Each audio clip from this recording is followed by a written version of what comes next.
والعاقبة للمتقين والصلاة والسلام على سيد الأنبياء والمرسلين أما بعد فأعوذ بالله من الشيطان الرجيم بسم الله الرحمن الرحيم سبحان الله ورفعنا لك ذكرك سبحان الله صدق الله مولانا العظيم إن الله وملائكته يصلون على النبي يا أيها الذين آمنوا صلوا عليه وسلموا تسليما الصلاة والسلام عليك يا رسول الله وعلى آلك وعلى آلك الصلاة والسلام عليك يا رسول الله وعلى آلك الصلاة والسلام عليك يا رسول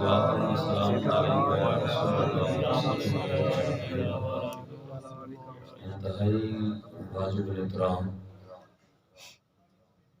محترم سامعین عزیز وقار بزرگوں دوستوں بھائیوں اور ساتھیوں، اللہ کا شکر ہے کہ اللہ نے ہمیں ایک مرتبہ پھر یہ توفیق بخشی ہے سبحان اللہ کہ ہم اس کے پیارے حبیب صلی اللہ علیہ وسلم کی آمد کی خوشی میں محفل سے جا کر بیٹھے ہیں۔ آج کی محفل پاک محترم المقام جناب گل عباس چیمہ صاحب کی رہائش گاہ پر انعقاد پذیر ہے۔ اللہ تعالیٰ اس محفل پاک کے فیوز و برکات سے اہل خانہ کو مالا مال فرمائے، ان کے کاروبار میں، عزت میں، جان میں، اولاد میں اللہ برکتیں عطا فرمائے۔ میرے انتہائی واجب الاحترام سامعین، انتہائی اختصار کے ساتھ چند باتیں میں آپ کی گوش گزار کروں گی۔ ماشاءاللہ آواز سیٹ کریں گے اس کی آواز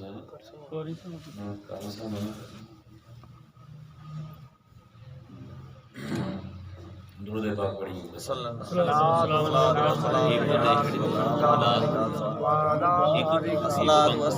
يا رسول الله وعلى آلك وصحبه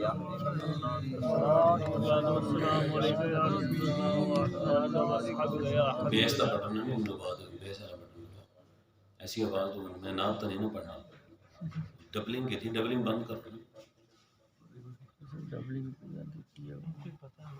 پھر درود پاک پڑھ لو ایک دفعہ۔ السلام عليك يا رسول الله وعلى آلك وصحبه السلام عليك يا رسول جو الله حضرات وعلى میں آلك بات کرنا شروع کرتا ہوں، ماشاءاللہ مجھے امید ہے انشاءاللہ آپ کو بات سمجھ آئے گی۔ ہم روزانہ بات کرتے ہیں، یہ ہمارے شیڈول کی محفل ہے۔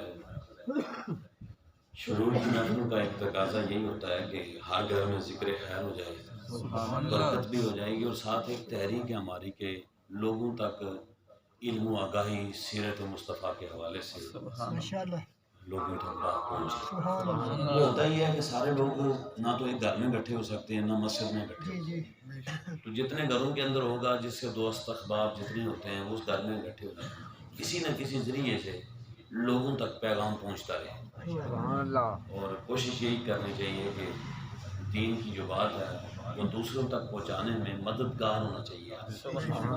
تو یہ جو گھر میں محفل کروائی جاتی ہے نا، یہ جو گھر والا آدمی ہوتا ہے یہ مددگار ہوتا ہے، ذریعہ بنتا ہے لوگوں تک پیغام پہنچانے میں۔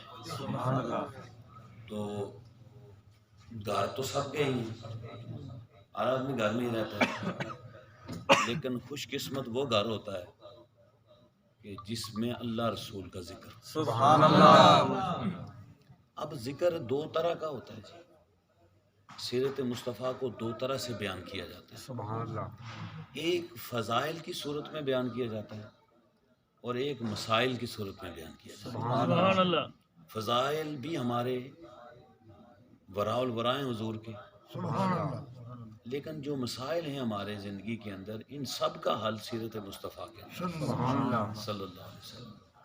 تو دونوں طرح سے ہم گفتگو کرتے ہیں، دونوں طرح سے بات ہو رہی ہے، ہر روز جتنا ہمارے پاس توفیق اللہ نے ہمیں دی ہے گفتگو ہو رہی ہے۔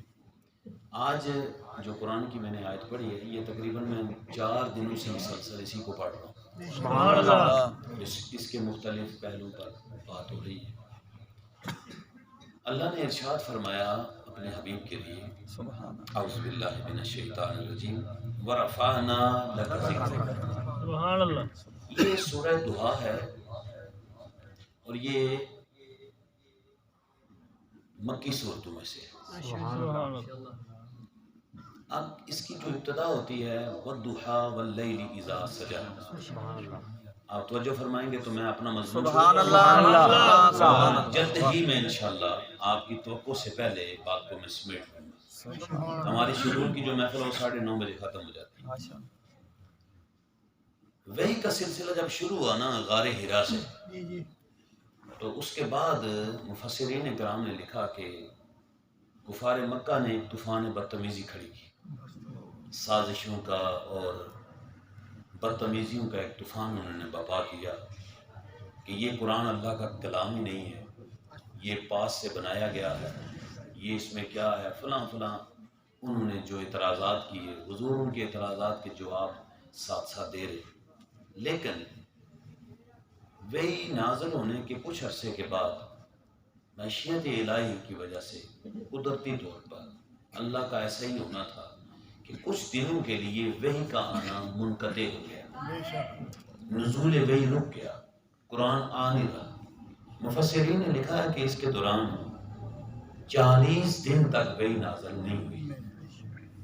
اب سنیے کہ جس نبی پر صبح و شام جبرائیل امین قرآن کی آیات لے کر، بس قرآن کی آیات لے کر جس نبی پر صبح و شام جن کے کانوں میں اللہ کے لاہوتی نغمے کو، جس کان نے صبح و شام لاہوتی نغمے کو سننا ہو، تو جب وقفہ پڑ جائے تو طبیعت کے اندر تغیر اور تبدیلی واقع ہوتی ہے۔ سبحان اللہ۔ صبح و شام وحی آ رہی ہے لیکن سلسلہ وحی بند ہو گیا۔ کتنے عرصے تک بند رہا؟ 40 دن۔ بعض مفسرین نے کم بھی لکھا لیکن زیادہ قول جو ہے وہ 40 کا۔ تو جب یہ سلسلہ بند ہوا تو کفار مکہ جو پہلے سے ہی پر توڑ رہے تھے اور مخالفت کر رہے تھے، انہوں نے باتیں بنانا شروع کر دی کہ نعوذ باللہ محمد کا رب محمد سے ناراض ہو گیا، وہ اب اس سے بات ہی نہیں کرتا۔ اب حضور کو بھی پتہ ہے اور اللہ کو بھی کہ ناراضگی تو کوئی نہیں ہے، لیکن جو شریک ہوتے ہیں نا وہ جب تانے دیتے ہیں تو اس وقت جس کو تانے مل رہے ہیں اسے بھی پتہ ہوتا ہے، جس کی وجہ سے تانے دیے جا رہے ہیں اسے بھی پتہ ہوتا ہے، لیکن شریکوں کو بتانا تو ضرور ہوتا ہے کہ یار ہماری ناراضگی کوئی بھی نہیں ہے، یہ جو تم باتیں بنا رہے ہو فضول میں بنا رہے ہو۔ لیکن ان کی باتیں بڑی عروج پر پہنچی تو حضور نبی اکرم صلی اللہ علیہ وسلم نے دل میں یہ چیز محسوس کی اور چہرے پر بھی اس کی ناگواریت کے آثار نمودار ہوئے۔ ایک دن حضور سین کعبہ کے اندر چوکھٹے کعبہ پر سر رکھ کے نا ایسے تو نیچے ایسے ہاتھ رکھ کے سبحان اللہ۔ تو حضور آرام فرمانے لگے، چہرہ آسمان کی طرف۔ سبحان اللہ۔ دل میں خیال آیا یا اللہ مجھے پتا ہے کہ تو نے وحی کا سلسلہ کیوں روکا ہے، تیری مرضی ہے، جب تو بات کر، اور اگر وحی نہ بھی آئے تو وحی کی تو 4 قسمیں ہیں نا۔ وحی کی کتنی قسمیں؟ 4۔ القاء فی القلب، پس پردہ ہم کلام ہونا 2، فرشتے کے ذریعے پیغام پہنچانا 3، اور رویا صادقہ 4۔ 4 قسمیں وحی کی۔ اگر یہ جو فرشتے کے ذریعے پیغام آ رہا ہے اگر یہ نہیں آ رہا تو دوسرے طریقے سے اللہ اپنے محبوب سے بات کر رہا ہے۔ سبحان اللہ۔ لیکن کفار کو کیا پتا؟ رویا صادقہ کا نہیں پتا، اور نہ ہی انہیں پس پردہ کلام کا پتا ہے، نہ القاء فی القلب کا پتا ہے۔ وہ تو یہ کہہ رہے تھے کہ فرشتہ جو کلام لے کر آ رہا ہے وہ کیوں رک گیا؟ تو نبی پاک علیہ الصلوۃ والسلام آرام فرمانے لگے، یوں ہاتھ رکھا اپنے سر کے نیچے اور آسمان کی طرف منہ ہے، آنکھیں حضور نے بند فرما لی۔ سبحان اللہ۔ میں اس لیے بار بار آپ کی توجہ چاہتا ہوں کہ جو منظر کشی ہوتی ہے نا شان نزول کسی آیت کا، جب مفسر کو سمجھانے میں کامیاب ہو جائے تو آنے والی آیت سمجھنے میں بڑی آسانی ہوتی ہے۔ سبحان اللہ۔ حضور آرام فرما رہے ہیں، چہرہ حضور کا آسمان کی طرف ہے، دل میں سوچا یا اللہ ان کو تو نہیں پتا، مجھے پتا ہے نہ تو مجھ سے ناراض ہے، نہ کوئی رنجش ہے، نہ کوئی شکوہ ہے، لیکن یہ طرح طرح کی باتیں بناتے ہیں، اب ان کی باتیں میں زیادہ دیر سن نہیں سکتا۔ سبحان اللہ۔ 40 دن کا عرصہ گزر گیا، تو اس وقت جو پہلی صورت یعنی یہ انقطاع وحی کے بعد جو پہلی صورت نازل ہوئی وہ سورہ دہا نازل ہوئی. سبحان اللہ. اب دیکھیے انداز دیکھیے، حضور کا چہرہ آسمان کی طرف تھا، اللہ نے مخاطب کیا حضور کو وَالضُّحَىٰ، سبحان اللہ. سبحان اللہ. اے چمکتے ہوئے چہرے والے، سبحان اللہ. زلفیں حضور کی چوکھٹ خانہ کعبہ پر بکھری ہوئی ہیں. فرمایا وَاللَّيْلِ إِذَا سَجَىٰ. سبحان اللہ. منہ بند ہوئے کہ نہیں کافروں کے. بے شک. اب تعریف کہاں سے شروع کی؟ منہ سے کہ یا رسول اللہ، اے میرے سونے نبی، تیرا جو چہرہ ہے وہ چمکتے ہوئے سورج کی مانند ہے، سبحان اللہ. اور تیری زلفیں کالی گھٹائیں جب وہ کھل جائیں تو رات چھا جائے. سبحان اللہ. سبحان اللہ. سنیے، دو لفظ جو تھے ان کے بعد اللہ نے کافروں کے اعتراضات کا جواب دیا. سبحان اللہ. پتہ یہ چلا کہ جب جواب دینا ہو تو پہلے تعریف کی جاتی ہے، سبحان اللہ. اپنے حبیب کی تعریف کی جاتی ہے، اور پھر کافروں کی مذمت کی جاتی ہے، ان کے قول کا جواب دیا جاتا ہے. اللہ نے فرمایا وَالضُّحَىٰ وَاللَّيْلِ إِذَا سَجَىٰ. اب رکیے، میں ایک اور بات بتاؤں آپ کو. آپ توجہ سے سنیے کہ یہ دو علیحدہ چیزیں ہیں. ایک میں سفیدی بیان ہوئی ہے سبحان اللہ. اور ایک میں کالی گھٹا بیان ہوئی ہے. سبحان اللہ. اور اصول منطق یہ ہے کہ یہ دونوں چیزیں ایک جگہ پر جمع نہیں ہو سکتی. جہاں پر رات ہوگی وہاں پر دن نہیں ہوگا، اور جہاں پر دن ہوگا وہاں پر رات نہیں ہوگی. لیکن مفسرین نے لکھا کجا منطقی سبحان اللہ. کا ہست مردود روح یارم را نظر کردن سبحان اللہ. کہ شمس طالع لیلست موجود. سبحان اللہ. تیرا فلسفہ اور منطق کا اصول اپنی جگہ پر وہ مردود ہو گیا اس بارگاہ میں آ کر. تو کہتا ہے جس جگہ پر دن ہو وہاں پر رات نہیں ہوتی، جہاں پر رات ہو وہاں پر دن نہیں ہوتا. کبھی تو نے روح مصطفیٰ کو دیکھا ہے؟ اگر حضور کے چہرے کو دیکھیں تو دن نظر آتا ہے، اور رات کو اگر زلفوں کو دیکھیں تو رات نظر آتی ہے. نعرہ تکبیر، نعرہ رسالت، نعرہ حیدری. اچھا، زندہ میں اپنی بات کو سمیٹتا ہوں. تو دو جملے کہے اللہ نے اور حضور کی تعریف کی. جس پوزیشن میں حضور آرام فرما رہے تھے، چہرہ آسمان کی طرف تھا، تو اسی پوزیشن میں اللہ نے گفتگو کرنے کے بعد فرمایا ما ودعک ربک وما قلی. کہنے والوں، تانے دینے والوں، تشبیہ کے تیر برسانے والوں، نہ میں اپنے حبیب سے ناراض ہوا نہ کبھی ہوں گا.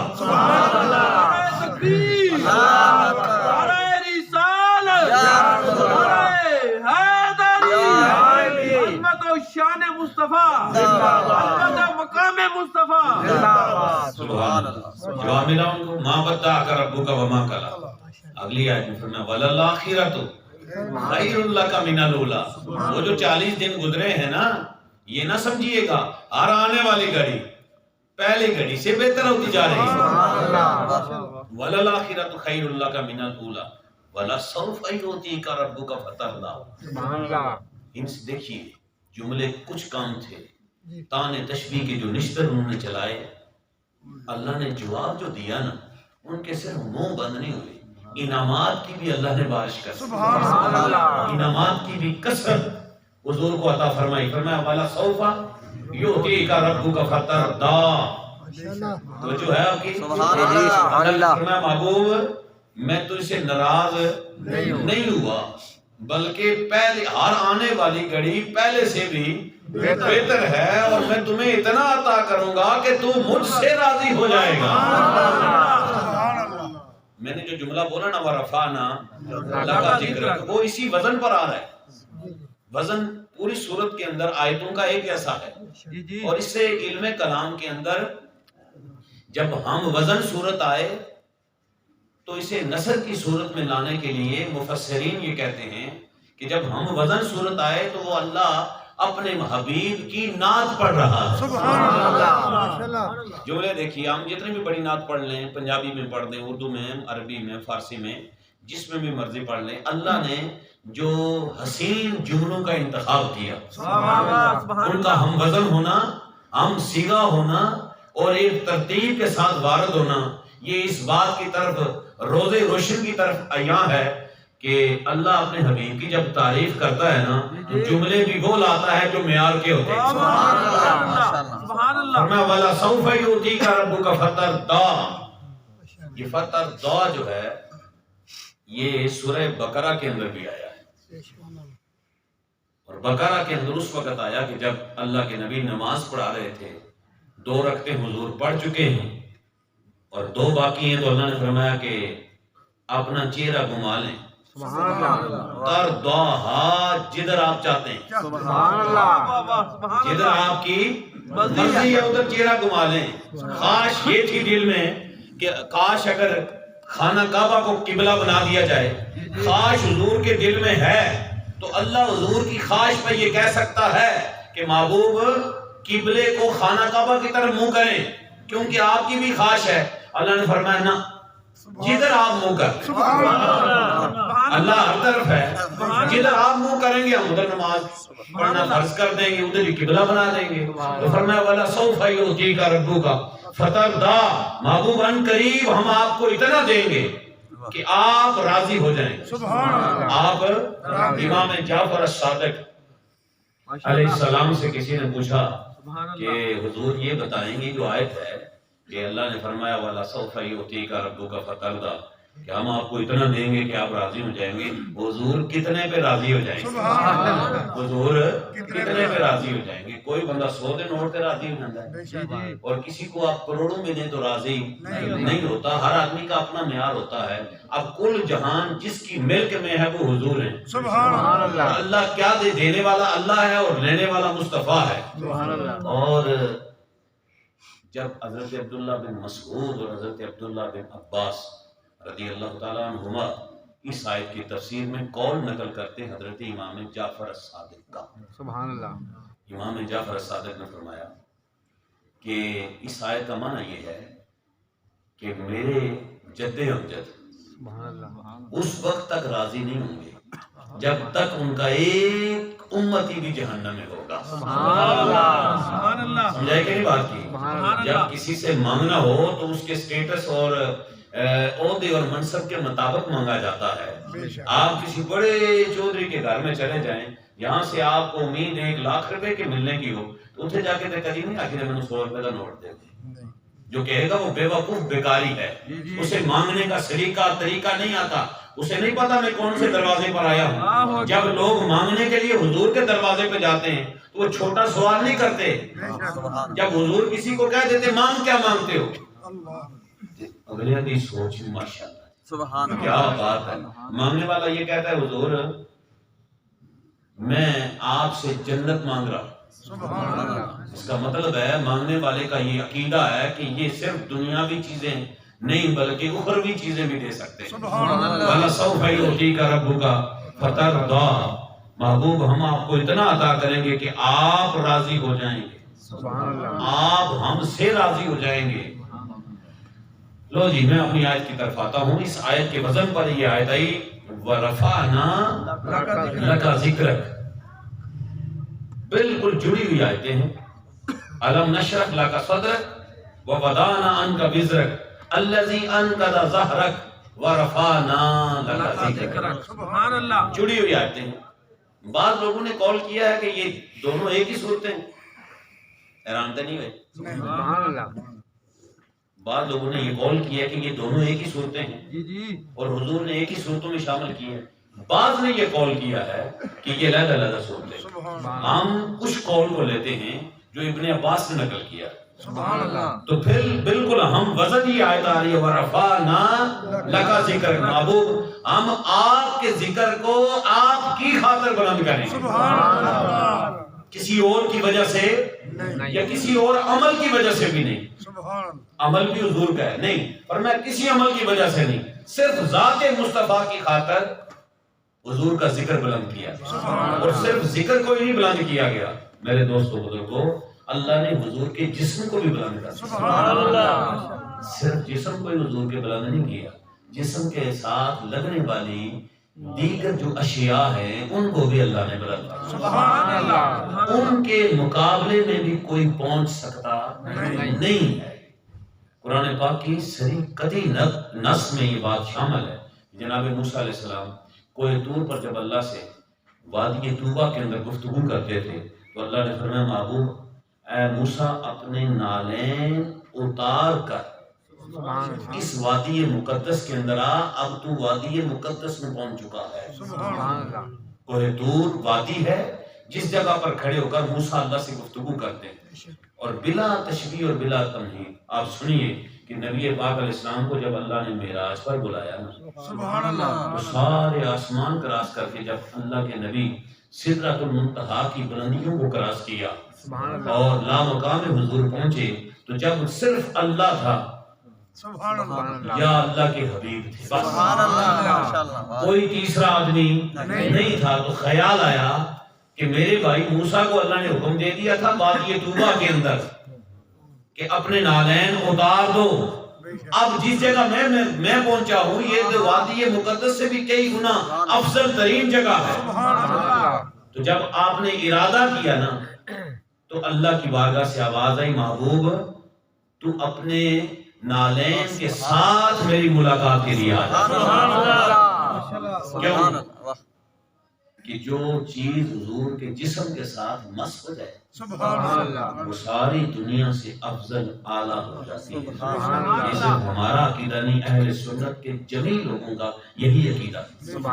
اگر حضور کے جسم کے ساتھ لگنے والی چیز سب سے افضل ہے تو کی خیال ہے حضرت فاطمہ کے بارے میں، سبحان اللہ، امام حسن کے بارے میں کیا کہتے ہیں، امام حسین کے بارے میں کیا کہتے ہیں؟ یہ جسم کے ساتھ لگنے والی چیز ہے مصنوعی، کپڑا ہے، چمڑا ہے، دیگر کوئی چیز ہے، اور یہ جو جن کے نام میں نے لیے ہیں یہ تو خون رسول ہے۔ سبحان اللہ، یہ کون ہے؟ خون رسول ہے۔ ان پر میں ایک حدیث پڑھ کر اپنی بات کو ختم کرتا ہوں۔ سبحان اللہ، قاضی سلمان ندوی اور دیگر لوگوں نے سیرت مصطفیٰ کے اندر اس حدیث کو لے کر آئے، اور ویسے اسماء الرجال کی کتب کے اندر یہ حدیث موجود ہے کہ امام علی رضا علیہ السلام نیشا پور تشریف لائے۔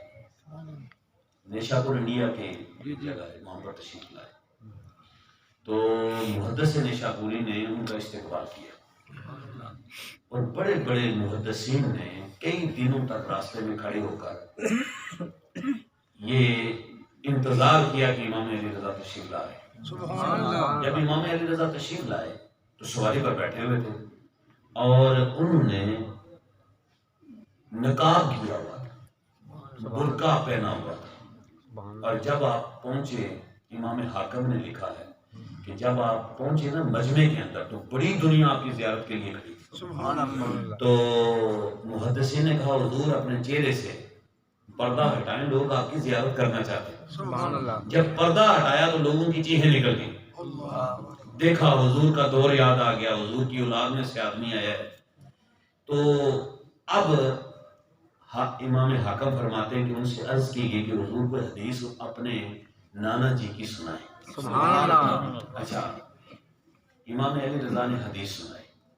امام علی رضا فرماتے ہیں میں نے اپنے باپ سے سنا ہے، اور میرے باپ نے میرے دادا سے سنا ہے، سبحان اللہ، اور میرے دادا نے اپنے والد سے سنا ہے۔ سبحان اللہ، سند پڑھی انہوں نے امام حسن مجتبیٰ تک، اور فرمایا امام حسن مجتبیٰ نے علی المرتضیٰ سے سنا ہے، اور علی المرتضیٰ حضور سے روایت کرتے ہیں کہ جس نے یہ پڑھ لیا کہ اللہ کے سوا کوئی عبادت کے لائق نہیں، وہ اسلام کے قلعے میں داخل ہو گیا۔ سبحان اللہ، یہ حدیث پڑھی۔